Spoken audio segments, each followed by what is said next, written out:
Welcome everyone to Mailfuzz TV. I am Peter, and today I'm going to be talking about Shogun Season 1 Episode 5. It's called Broken to the Fist.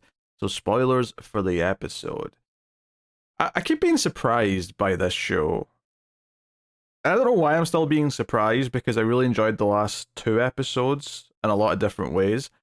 But I think it's because each episode kind of starts in a way that I don't feel like, oh, this one's probably not going to be as good. But then, like, it goes places. Like, it'll do things during the episode that kind of really wins me over. It's kind of weird. Like, it's like I'm lulled into thinking I'm not going to be that into it, and then it does some really smart things with its characters, or with its setups, or whatever it may be. And in this episode, of course, a lot of it's revolving around the return of Bintaro, Mariko's husband, who, you know, was kind of left for dead, kind of went out heroically, but we never saw the kill shot, and he just kind of shows back up with Toranaga at the start of this episode. If anything, the thing that surprised me at the start of this episode was how little fallout there was for what happened at the end of last episode. Obviously, there was some fallout. Obviously, Toranaga's got some thoughts on it and kind of blames his son for being tricked by other people. He gives this whole speech about controlling falcons and how there's two different kinds, just like men. Some can be shot like a direct shot. They'll kill anything in their path, but others have to be baited out with some bait because they're lazy, kind of thing. So that was all interesting enough, and it was funny seeing him. Again, I feel like Toranaga's playing games where he gives the nephew of Yubashige like the command of the cannon squad, the artillery unit. And honestly, one of the funniest moments of the episode is the look in Yubashige's face as he's hearing this. It's like his eyes are twitching a little bit, like he's really upset about it. Like his nephew's been given like a higher honor than him. So he's in quite a pissy mood. He wants to repair things with Ishido if he can by sending his dad or whoever that is to go and talk to him. I don't know how well that's going to go. But Toranaga clearly has a good idea that he's playing both sides. He even thinks Yubashige might be responsible for this. Obviously, I think we know he isn't. I think his reaction at the end of last episode really told me he was not thrilled with this sequence of events. But, so you got all that going on. But the main thing is Bintaro's back. And I think what was interesting about this, obviously it throws this like awkward wedge because Blackthorn and Mariko had just had that intimate night. And also Fuji seems to know, because the way Fuji was making some comments and glances in this episode really made it feel like she was aware of what was going on. In fact, she continues to be kind of the secret MVP of this show. I thought Fuji's reactions throughout this episode, there's a big scene in the middle of this episode, which is like a dinner scene, because Bintaro has been ordered to stay in the same house as Mariko, which is still the same house as Blackthorn and Fuji. So they're having dinner, like almost like a double date, almost. Having dinner. Blackthorn's tried to make some sort of English stew, which no one wants because it stinks. I believe it. But at the end, this is a really fun scene in how it handles the characters. But one of the things that as it goes on is that every so often it cut to a shot of Fuji, and just the look of shock in her face at what these two guys were doing, because effectively, despite the language barrier, this scene turned into a pissing contest. It turned into dick measuring, it turned into saying who can drink more booze, and it works. Like, it becomes this kind of like one-upsmanship, you know, try to one-up each other, and it really does feel like they're fighting over Mariko, even if Bintaro, the husband, hasn't quite realized that there's a link between them yet. Although, one of my favorite scenes of this episode came before this, and it was a scene with Bintaro and Fuji, where Fuji is just sort of welcoming home and saying, oh, it's great that you survived, and Bintaro is just a miserable dick, as he always is. And he refers to Blackthorn as a barbarian. Oh, you know, you have to live here with the barbarian. You have to be his consort. And she, and again, much like last episode, Fuji has balls, because she stands her ground and says, I wouldn't know he's Hatamoto. I'm consort to Hatamoto. And the look that Bintaro fires her, like, what did you just say to me? But technically she's in the right. She's following the rules of the Lord, and Bintaro does if all else, seems to mostly follow the rules and respect the will of his lord, Taranaga. So, like, he can't really argue with her, even though I think it's upset him that she's made that correction. And then when he keeps sort of poking, and he's like, hey, does he make you pillow? Does he make you have sex with him? And Fuji goes, no, thankfully, no. He prefers other women. And that was the line that told me that she knows. Like, she's poking the bear, being quite cheeky in a way that she can't quite get in trouble for, at least not immediately anyway. And I really was laughing at that, and I was laughing at her reactions during the whole dinner scene. But the entire dinner scene was great, because it went through like a roller coaster of atmosphere and mood. There was the awkward start to it where Blackthorn's trying to be nice and make conversation. You've got the one-upmanship that starts to play out with the drinking contest. And then ultimately, you've got Buntaro really trying to prove himself by showing how good he is with a bow and arrow and putting his wife in danger. You know, he shoots the arrow right past Mariko's face, and Blackthorn's getting really pissed about this. He's like, move out the way. He's like, how dare you? And he talks about respecting your wife and showing her more courtesy. And I thought what was interesting about this moment, actually, is that throughout the episode, particularly when Buntaro's been there, but also when some other characters have been there, we've seen Mariko in this episode kind of like sugarcoat some of the translations a bit, right? In both directions, to try and make it so that it's not escalating any kind of conflict. She's trying to make it sound a little better here or there. So she's not necessarily being as devious as some of the other characters were back in episode 1 when they were mistranslating for the sake of their own good. But she's trying to keep things calm and just sugarcoating and just, you know, maybe taking out some of the edgier parts of some of the things that they're saying to each other. So when it got to this moment where Blackthorn turns to her and says, hey, tell him that I understand that his wife is his property. So despite Blackthorn being a good guy, obviously we're still in this time period where someone would still say that. But despite that, you know, your wife should be treated with more respect, or, you know, something to that effect. I can't remember the exact line was. And I thought to myself, oh, because there's a pause, right? And this happens a lot in this episode when she's going to translate, and she's been given something that she clearly isn't comfortable translating because she knows the type of reaction she might get from the other person. So there's a beat, there's a pause as she's sitting there thinking, and I thought, oh, what's she going to say? And I think it's very fascinating and surprising almost that she actually just straight up translates it, right? Oh, she rephrases it a little bit, but not in any way that takes out the meaning. She basically says, the Anjin here thinks that you should treat your wife with more respect, right?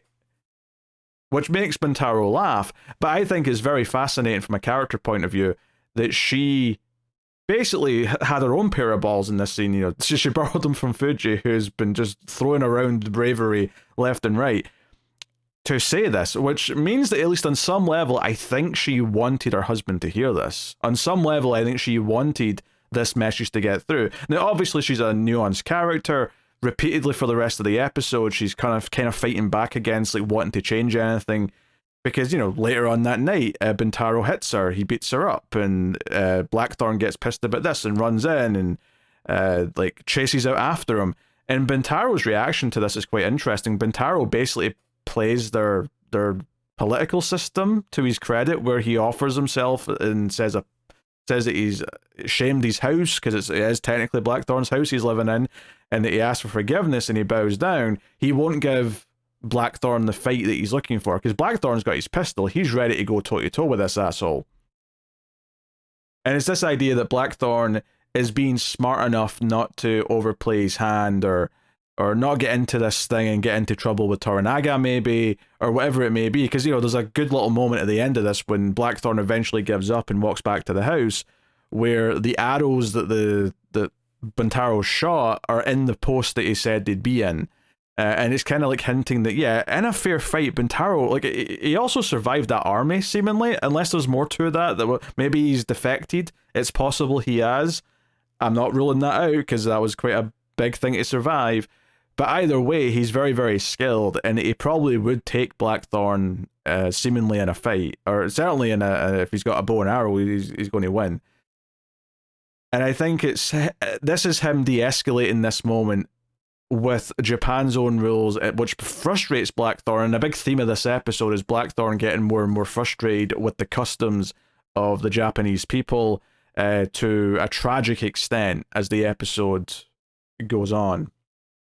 So I thought all these scenes with Bintaro and Mariko and Blackthorn and Fuji being this kind of audience, like, surrogate character, just witnessing all the carnage and all the awkwardness, was really great. And this took up a lot of the episode. This was like probably almost 20 minutes of this episode. From the start of the dinner until the end of this confrontation is probably a good almost 20 minutes of the screen time. And I think it earned all that time. I think everything here was some of my favourite stuff in the episode, and I was enjoying the way the characters played off each other. Obviously, Blackthorn goes to see Mariko the next day, and she, one of these big things here is that she even reminds him during the dinner scene when she, in fact, I glossed over her whole backstory bit, hold on, I need to backtrack to that, but when she describes her backstory, she reminds him of the wall that you build in your mind. And I said that when this first came up that I think a lot of this is going to be about breaking some of these characters out from beyond this wall. The idea that they're almost imprisoning themselves. They practically use that metaphor when he says that she's in this prison, in this marriage, and then she fires back with saying, no, you're the one in the prison because, all you care about is freedom, so you'll never be free from yourself. But yeah, this idea that they're all kind of imprisoned, but their customs to not, and even Fuji, there's this secret about her swords that there's no actual honor in where the swords came from. They were purchased to try and save face, and Fuji doesn't know about it. But we all keep quiet because that, protects her feelings, kind of thing. But yeah, she goes into her backstory. This was hinted at in a previous episode about her family name and what's going on there. So I think, I mean, by all means, correct me in the comments, because she just sort of says all this as a story. And sometimes when she was saying the names, I was just making sure I was trying to follow it right. So if I've got any of this incorrect, do let me know. But what I seemed to hear was that her father was an assassin for the ruler before the one that just died. So not the one that just died, but the one before that. And he thought the ruler was bad, evil, whatever, and killed him. And as a punishment for that, his entire family, except Mariko, who had just been married, seemingly to Bintaro, was ordered to be killed by him, and then he had to commit seppuku himself. So there's a great shame to the family name, and in a way, like, she wanted to give herself up for that in honor of her father as well, but she wasn't allowed to because now it's not her say, it's Bintaro's say because she's married. And he orders her to live is the line that's used. So, an interesting bit of backstory. I suspect we might get some more in this as time goes on. Very curious about that, but there's this idea that she's living in this miserable life and she thinks it has to be that way. And I think to anyone watching this in modern day, and I think this includes modern Japanese people, I would assume, I feel like a lot of this is going to be easy to sympathize and relate to Blackthorn. He's outraged about some of the things that he's getting frustrated with in this culture. These ideas of everyone's sort of locked away and can't talk about how they really feel. Everyone's got this sort of wall up, literally or figuratively. And then the capper to all this, of course, is what happens to the gardener, right? So at the start of the episode, Blackthorn comes in with a dead pheasant and he's all excited about it, and he says, you have to let it sit up for a week. And they're all like, it's going to rot. And some of the scenes with him trying to talk to the Japanese characters when the translator's not there is quite funny. But they're all, it's going to rot. He's like, yeah, it's going to stink. It's going to be horrible, but it'll be worth it. Which, by the way, I have no idea what's going on here. I've never heard of this letting a bird rot for a week business. This is some old English thing. I want no part of it. But he's trying to explain that no one's to touch it, that it's to be left there. And because he doesn't know much Japanese, he's just kind of speaking in broken words. And he says, no touch, bird, no touch, touch. And then the only word he has to say there's going to be consequences is die. That was a mistake, as we find out later in the episode, because he comes back to the house later in the episode and the bird's not there, and like the house staff and Fuji are all looking quite sad, and he's like, oh, what happened to the bird? And they explain it was the gardener. And notably, there was a scene with the gardener earlier where Blackthorn kind of bonds with him a little bit. The gardener's like sort of setting up the rock garden, and he's sort of like, talking about like how the garden's incomplete if you don't have a proper good rock, and it's just like a nice little scene where he's bonding with this old man just to humanize him a little bit, so that this really matters when we find out he's dead. And he's like, what do you mean he's dead? Like, what's happened? It's like, well, you told no one, like, the punishment was death for touching this. He disrespected the house, so, and because he took it down, he had to die. And Blackthorn gets outraged. He's like, what the hell? It's just a bird. I don't care that much. Like, no one deserves to die for this. It's not the end of the world. Who cares? And he gets really upset about it. And like eventually yells at them all to leave. Fuji gets on her knees and begs for forgiveness and even offers her own life up. And he doesn't necessarily hear what she's saying, obviously, because she's speaking Japanese. But whether or not he's getting that she's willing to also offer her life, or at least beg for forgiveness, either way, he's disgusted. And he's like, go away, all of you, go. And this prompts him to go to Toranaga and like say, hey, I've trained your men, the deal's done, give me my ship and let me go, I want out of here, right? That's kind of what he wants. And Toranaga just kind of is like, oh, this is childish, she's complaining like a brat. We do get some more details here that the pheasant was bothering everywhere else, and the gardener was like dying of an illness anyway, so he chose to do it. And then he's used by Toranaga as spy because Yubashige and his nephew are looking for a spy, so they kind of say the gardener was the spy, and that gets the real spy off the hook. That's a whole thing that's going on as well. So there's like sort of there's a purpose that's been served with his death. But from Blackthorn's perspective, all he's seen is this innocent old man who's been killed for a very needless reason. And he's like getting, and this is right after he's had this heart-to-heart with Mariko, and Mariko said, from now on, I'm just your translator, and that is the only time we will exchange words. We will not be seen together, and leaves him there. And he was very cold. So he's at a very low place. He's formed attachments with Mariko, and she's shutting all that down because the husband's back. And to be fair to Blackthorn as well, I do think that when he's trying to convince her to like do something about her current like life and situation, it never feels like he's doing it for his own benefit. It never feels like he's saying, leave him and come with me because I want you. It always feels like it's like, whatever you decide to do later is whatever. But for your own good, you're not happy. You should not be with him. You should have your own choices, your own life. And like, it never feels like he's just trying to angle that she leaves him for him. If she leaves him and then decides to just go on her own way, that seems to be like, that's fine for what he's suggesting. He's not doing this just for his own benefit. So I think this episode did a good job of making us like Blackthorn more as a character, and him getting frustrated and being genuinely kind of shell-shocked at what happened to this old man. At least from his perspective, thinking that it's just because of the customs and just because, and he feels responsible, like he got him killed just because he said something that was misinterpreted. So I think that stuff was really good. I really enjoyed all of those beats. And then we get the big earthquake scene, which is nuts. He's in the middle of talking to Toranaga, who kind of just storms off and says, this is childish, I don't want to deal with this, as Mariko tries to explain to Blackthorn, what's done is done, there's no sense in like caring about it. And he's like, what? No, someone died. Like, this is important. And then this is all interrupted with the big earthquake scene, which is obviously a payoff because it was teased with a little one in a previous episode. This was really cool because, again, much like last time, I've never really seen a big earthquake presented in a time period like this, for one, but certainly not in like a sort of more rural-looking place. It was actually kind of interesting seeing all the mud and dirt all kind of shifting, and it basically is a landslide, right? It's a landslide, just... I mean, it's a landslide, yeah. What's the word I was thinking avalanche, but land, but then I already said the word that is, which is landslide. So I'm just going in circles to basically say that my brain was getting there in 2 steps, and then I didn't realize that I'd already finished the journey. So I'm just being dumb, but that's okay.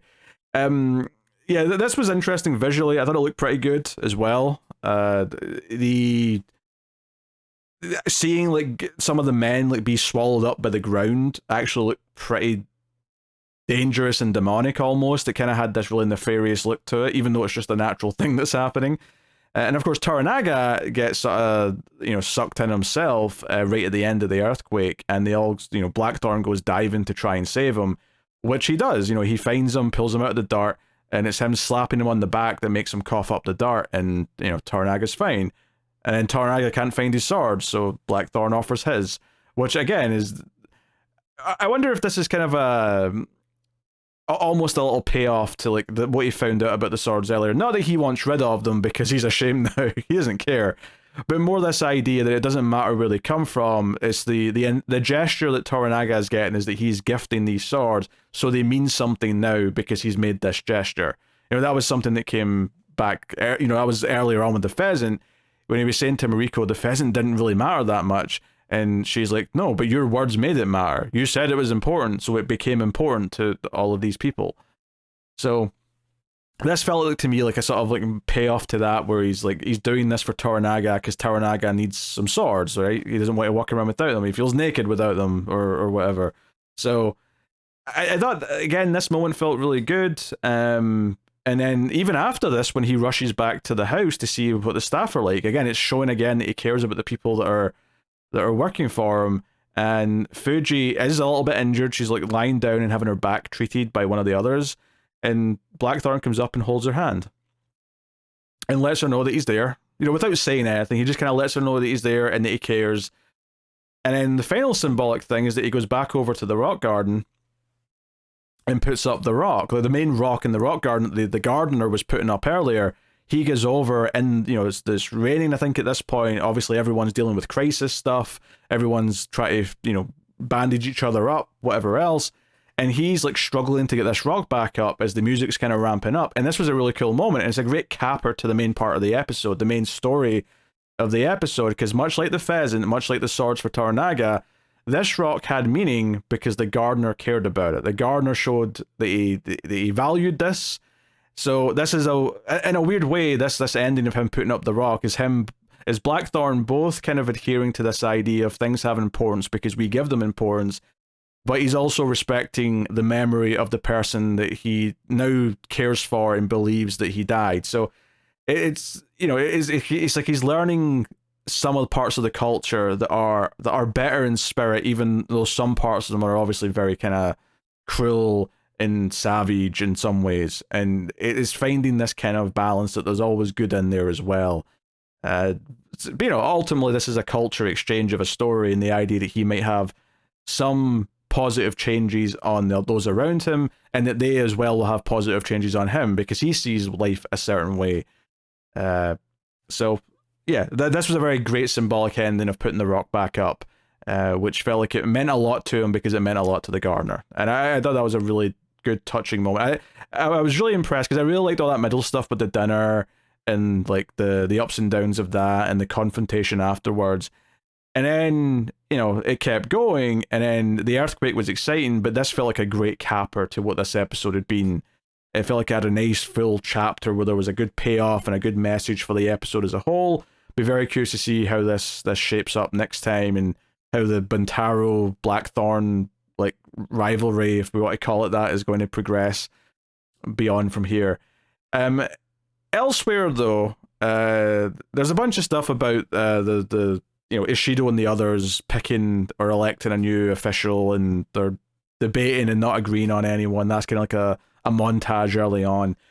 The only other thing that I really want to talk about though, and forgive me, I have no idea what to call this character because she's barely been mentioned since episode 1, maybe episode 2, but she's the mother of the heir, right? Of I think it's Taiko's mother, who was asked to be released from Toranaga's palace in episode 1 to go back to Ishido's palace or wherever. And she doesn't arrive until this episode, right? It's brought up at the start of the episode that she's on her way, but it's the end of the episode. Her final scenes is her arriving home and Ishido coming to see her. Where this swerve does, though, and this was surprising, is that she kind of takes command of the scene and basically says it sounds like it's time for violence, right? She basically says, oh, Toranaga has tricked you all again and he's weaseled his way out of things. It sounds like it's time to like step this up. And basically gives Ishido an order. The episode ends with a close-up of her like looking like you will follow my order, buddy. And I don't know, I feel like we have to get more of her to really understand, like, has she always been this way? Or is this because she knows that her son's the heir, so she can kind of throw her weight around because she's not, like, tied to, like, someone in the same way that the other wives are here? I don't know, like, this was interesting, though. I think what's especially surprising is Ishido, because he's been the primary antagonist, who's felt a bit more serious. Because Yubashige is kind of an antagonist because he's playing both sides, but he's got his funny moments, though. There's moments where it feels like he's getting his comeuppance and he's not quite getting his way. Ishido feels like he's the main threat that's coming for Toranaga and co. So it's quite interesting to show that she has this sense of power. At least she clearly believes she has this power. This doesn't remind me of Fuji, like having the courage to kind of like poke at certain subjects and stand up for the people she's supposed to stand up for. This felt like this woman already believes she's in power and you will do what I say. And feels like a villain. She feels like a villain in this scene.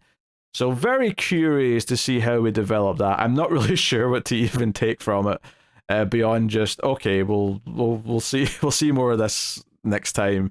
But that's kind of the big cliffhanger of the episode.